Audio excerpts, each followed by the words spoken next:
When you're the President of the United States and you're running for re-election, you have two very different jobs that come with two very different kinds of problems. Right now, Joe Biden is trying to solve two of the big problems on his plate at the same time that both involve gradual and potential existential change with no easy fixes.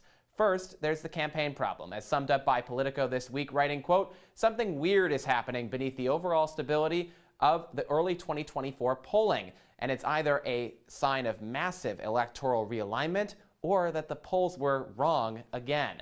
And since we talk about trends all the time here on Market Shares, I'll put it in terms that you stock watchers can understand. Trump is on the rise with young voters. He's a hot commodity right now, while Biden, on the other hand, is on a downswing with young people, but is rising steadily among older voters compared to where he was just 4 short years ago, which is huge news because for generations, Democrats have cleaned up with young people, while Republicans have run up the numbers in the senior citizen crowd. One of the reasons for that switch is that Joe Biden seemed far and wide as a, well, very old man, to the point where he started off a major campaign commercial like this. Look, I'm not a young guy. That's no secret. But here's the deal.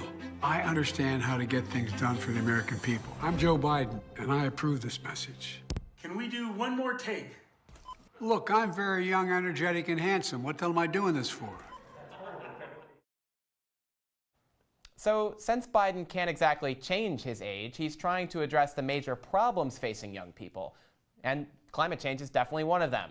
No, that's not a typo. Biden has, in fact, invested $1 trillion on this issue in a wide variety of areas. Let's take a look at some of Biden's accomplishments, including most notably the Inflation Reduction Act, which marked the largest investment in the environment in American history. Bradley, Chile?